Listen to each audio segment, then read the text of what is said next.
What do you do when it all seems impossible? What do you do when you don't know what to do? What do you do when you feel there's nothing left inside? What do you do when you doubt everything, including yourself? You rise up. That's what you do. You rise above the negativity. You keep fighting. You find a way to make something happen. Find a way to learn how to get to the next level, even if that level is a tiny step forward.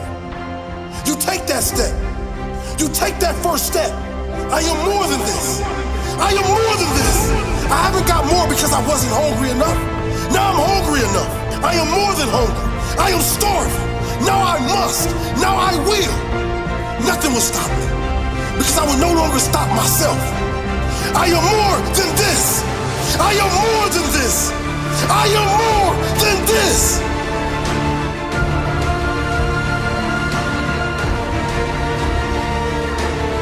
Talk to yourself. Tell yourself I can. Everyone will think you're crazy. Who cares? They'll only think you're crazy until you start achieving everything you set out to achieve. Then they'll ask you for advice. Tell yourself you can. I can do this. I will do this. I am committed. I am disciplined. And I will learn until I find a way. I can do this. I will do this. I am committed. I am disciplined. And I will learn until I find a way. No, it will not be easy. And that is the best part. That is what will create a great story. Me fighting back. From the bottom to the top. Struggle to success. Clawing my way to the top.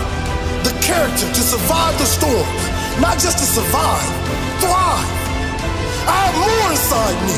I have strength inside me. I have courage inside me. I have it all. I will get it all.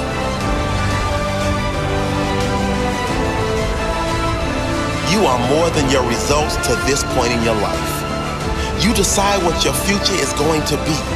And that future has nothing to do with your past. Your past does not decide your future. Your past is gone. It's time for you to decide. It's time for you to declare. Declare you are more. Declare you have more inside you. Declare today that you are prepared to go through the mud to get to that next level. To go through the darkness to get to the light. To go through the rain to see the sun shining. To go through hell to find your heaven. Declare it now.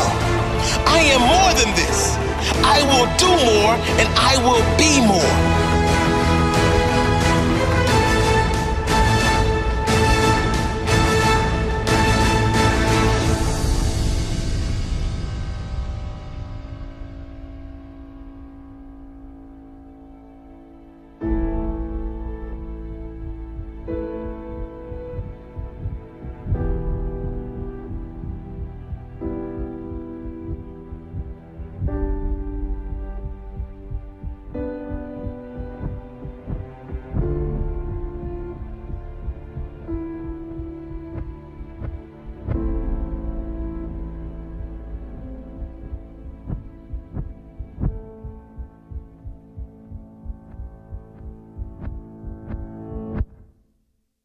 Who's impacting you? Who's in your ear?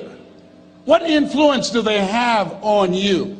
Dr. Dennis Kimbrough said, if you're the smartest one in your group, you need to get a new group. So practice the principle of OQP, only quality people. And somebody's saying, Les, can I change them? No, it's a full-time job changing yourself. Some people are so negative, they'll walk into a dark room and begin to develop.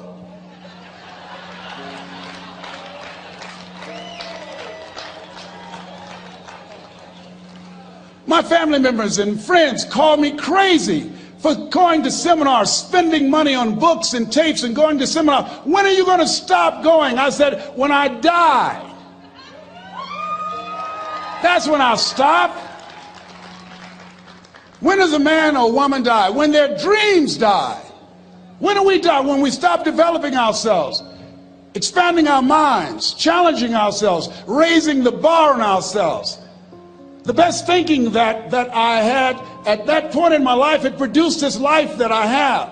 I need some help. I'm where Einstein was. He said, the thinking that has brought me this far has created some problems that this thinking can't solve. I applaud you for investing in yourself, for coming here, flying thousands of miles, investing money in yourself. I can tell you, based upon my own experience, you have something special. You have greatness within you. What you're doing is different. You represent only 2% of the planet. One great American said, I choose not to be a common man. It's my right to be uncommon if I can. I seek opportunity, not security. I do not wish to be a kept citizen, humbled and dulled by having the state look after me. I want to take the calculated risk, to dream and to build, to fail and to succeed. I refuse to live from hand to mouth. I prefer the challenges of life to the guaranteed existence, the thrill of fulfillment to the still calm of utopia. I will never cower before the master, nor bend to any threat. It's my heritage to stand erect, proud and unafraid, to face the world boldly and say, this I have done. That's what it means to be a part of peak potentials. Your unquenching desire, an uncommon desire to manifest your greatness. Give yourselves a round of applause.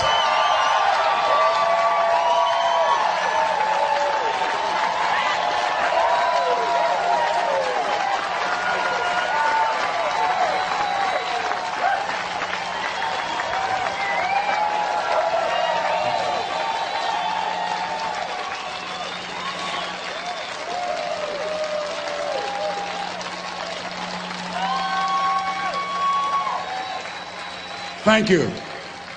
The other thing is, you look at your goals and look at your dreams. Repeat out to me, please. I will fail my way to success. Yes, part of the reason why we have to continue to work on ourselves and surround ourselves with quality people is because you're going to have a lot of failures. You're going to have a lot of disappointments. Maya Angelou said, and it's true, I found it in my case, that most people go so far in life and then they park. They stop dead in their tracks. Why? Because they take some hits. When you have a goal and dream, think it not strange that you face the fiery furnaces of this world. You will have tribulations. Things are going to happen to you. I was in pursuit of my dream, and all of a sudden, boom, I got hit. A person that I thought I would be with for the rest of my life, I thought was my soulmate. I went through a divorce. I was embarrassed. I was humiliated. How can I teach people how to live their dreams? And I wasn't able to make my marriage work. I questioned myself. I took another hit. My mother was diagnosed with breast cancer. Then I was diagnosed with prostate cancer. Then my best friend from the second grade, Alexander Wims, he was diagnosed with cancer of the liver. I took a hit, and life staggered me, and I parked. And I didn't turn on my emergency lights because I didn't want to call attention to myself. I didn't want anybody to come and say, hey, do you need a jump? No, I don't need a jump. I'm not out of gas. My battery is not dead. My heart is beating. I'm parked. Leave me be. I'm parked. I was in my comfort zone. I was doing just enough to get by. I was working on a job. They paid me just enough to keep me from quitting, and I worked just hard enough to keep from getting fired. How many know people like that? Blink your eyes if you understand what I'm talking about. I was parked. I knew I could do more. But when my mama died, it took something out of me. When I went through a divorce, it took something out of me. When my best friend died, it took something out of me. I parked. And somebody said that life is like an onion. You have to peel it one layer at a time. And sometimes you cry. Life's going to happen to you when you have a dream. You're going to get slapped around. And don't take it personal. Don't ask, why did this have to happen to me? Why not you? Who would you suggest? You want to give us some names, some email addresses? And don't tell everybody. 80% don't care, and 20% glad it's you. It's called life. Suck it up and move on. Get over it.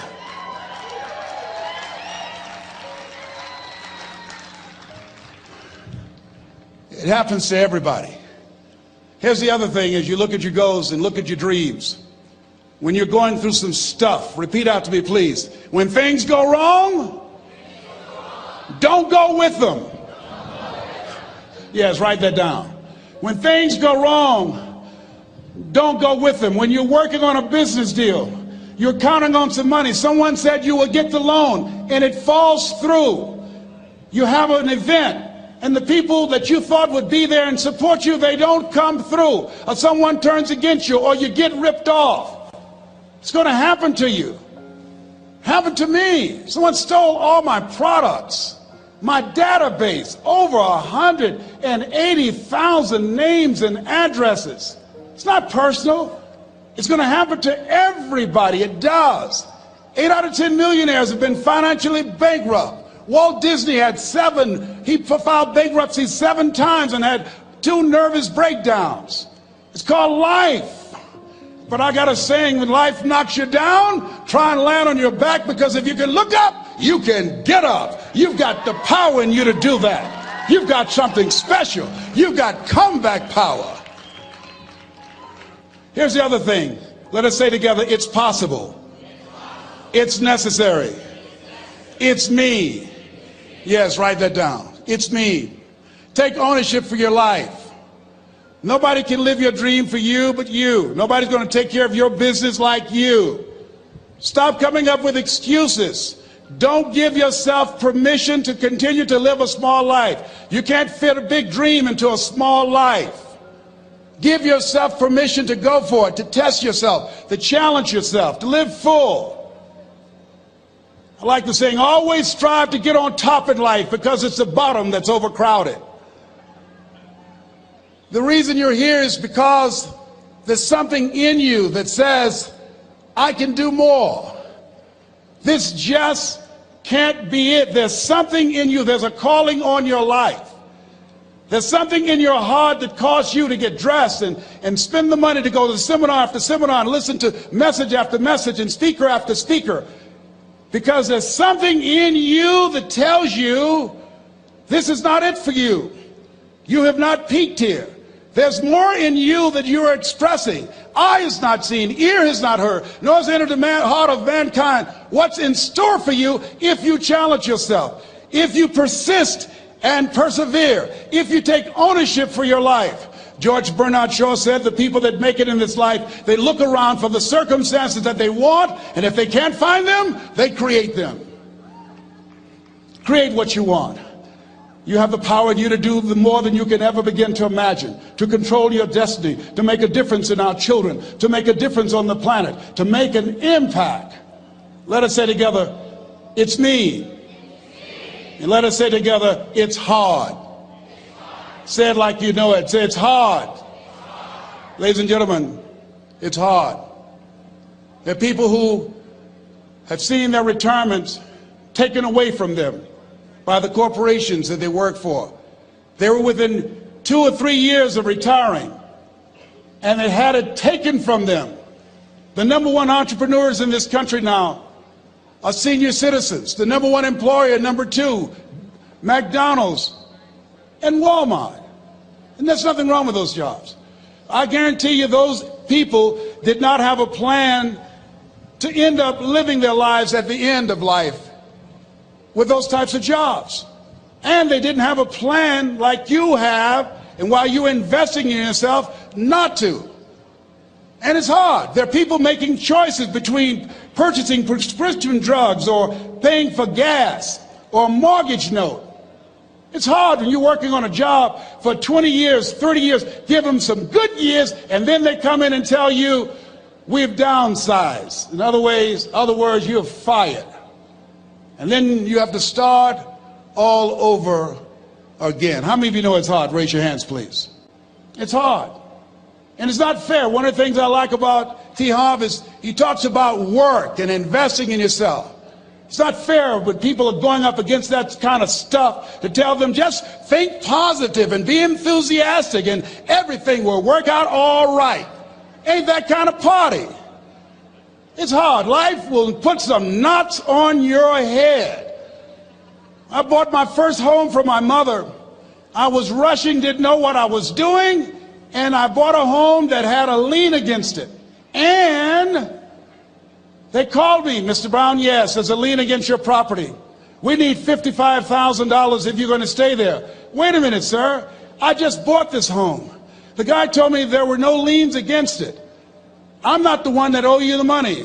You should have checked that out, Mr. Brown. Come on. I called my attorney. We followed up. Yes, Les, there's a lien against the property. But he told me there were no liens. He lied, obviously. Oh, my God. He told me he wanted to help me because he admired the fact that I was buying this home for my mother and that he was adopted, and he identified with me.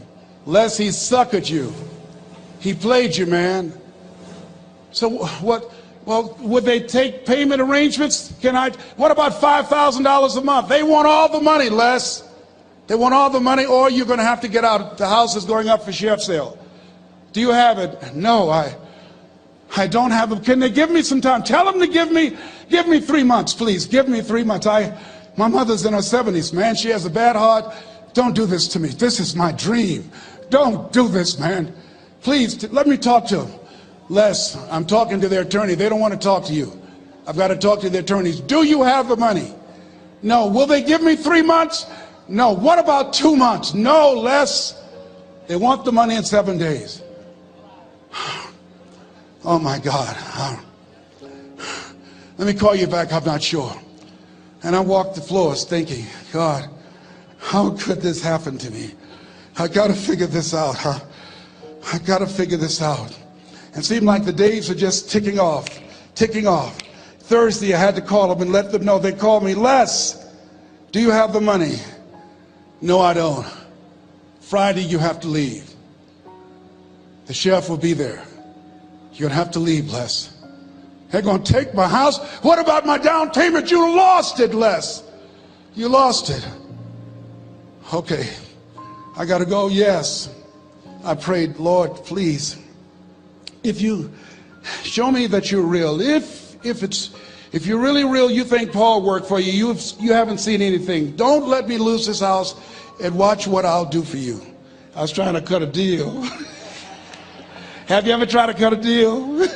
It's amazing how spiritual you get when you get in trouble. You know what I mean?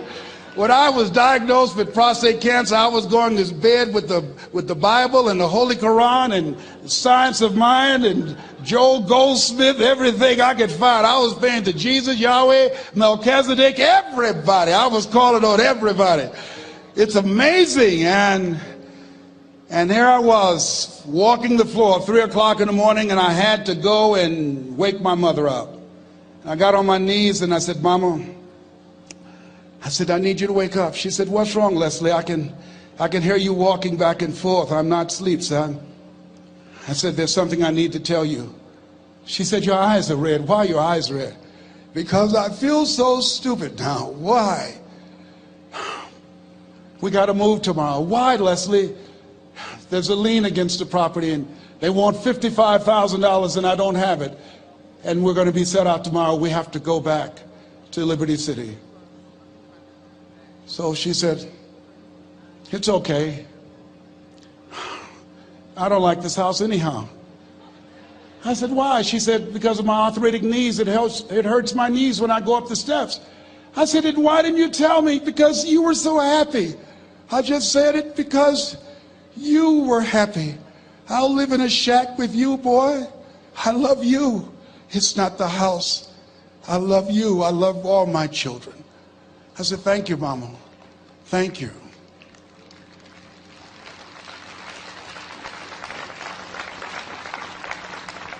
And the next day when we were in the truck going back to Liberty City and we pulled down 68th Terrace, the neighbors came out and said, whoa, Mamie, y'all coming back? Are you back? Yes. What happened to the home your boy bought for you? Those boys you adopted. Leslie didn't do a title search. He made a mistake. And boy, I was so humiliated. How many ever made a mistake that you were just humiliated? Raise your hands. I was devastated. I was taking the furniture off the truck, and my mother came and I was crying. And she said, boy, I said, yes, ma'am. She said, hold your head up. I said, Mama, I can't. She said, hold your head up. I said, why? Look what I've done. She said, it's okay. It's okay. You are going to make a lot of mistakes in life, young man. You're going to fail your way to success. You have nothing to be ashamed of. Keep your head up and take that furniture back in the house. I said, yes, ma'am. And I learned something from that. If you ever go through something, hold your head up. If you ever make a mistake, hold your head up. If you ever do something and everything goes wrong, life catch you on the blind side, hold your head up. It's not over. Goethe said, that which does not kill you will make you stronger. Hold your head up. Shake someone's hand on your right and left and say, hold your head up.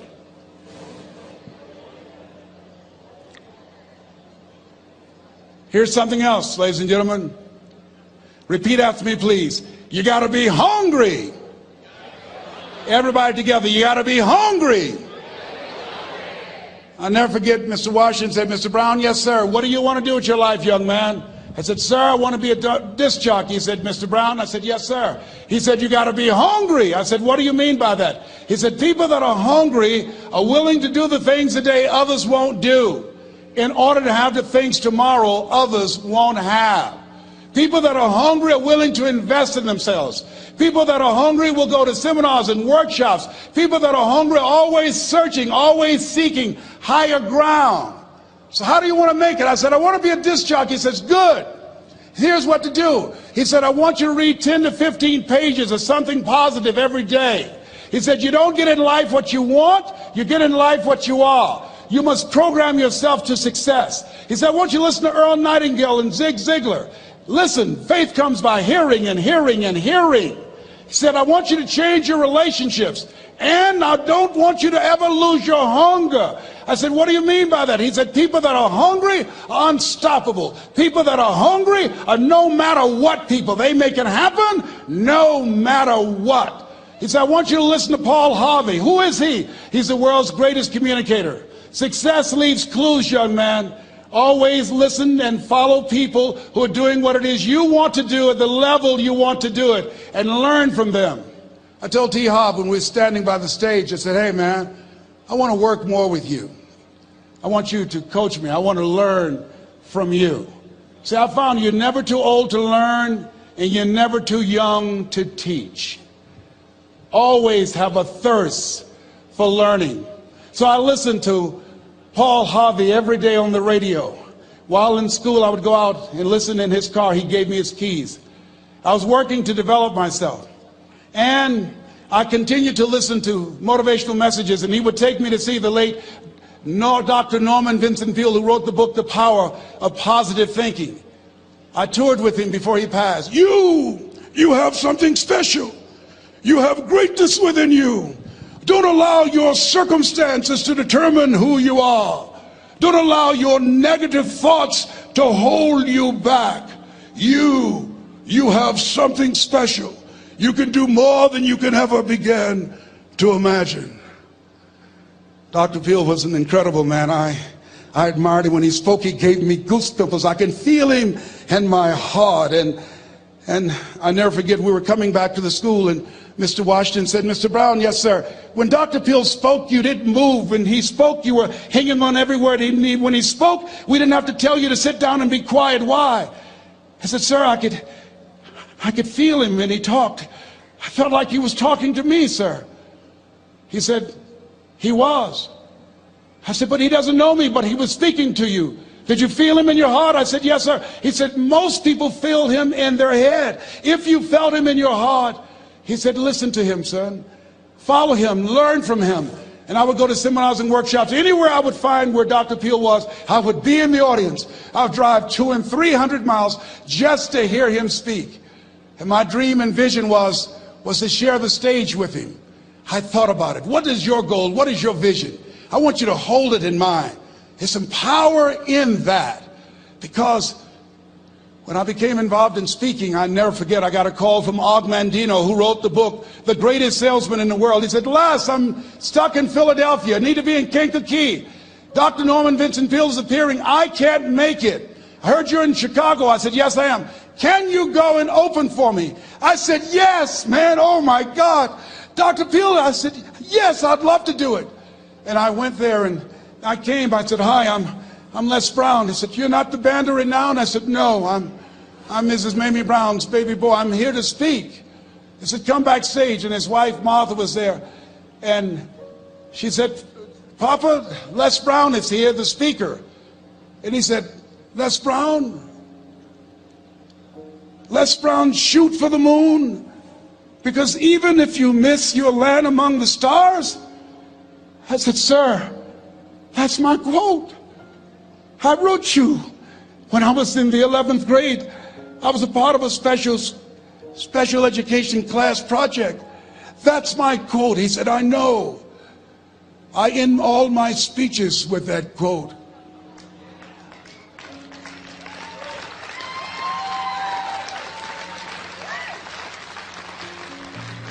And Dr. Peale had a great sense of humor. A young man was backstage, and I had so many questions to ask him, and my mind froze up, and the young guy said, Dr. Peale, how old are you? And he was up in age. He said, Sonny, I'm 92. The young man looked at him and said, I don't know if I want to live to get 92. He said, that's because you've never been 91. So I did the things that Mr. Washington suggested. I listened to motivational tapes on a regular basis. I would go to seminars and workshops whenever Zig Ziglar and Dr. Dennis Waitley and Jim Rohn would come to town. And I said, sir, what do you want me to do now? He said, Mr. Brown, I've given you everything that I can give you. He said, develop your mind, put your money where your mouth is, continue to learn how to be an effective communicator, because once you open your mouth, you tell the world who you are. And always surround yourself with OQP, only quality people.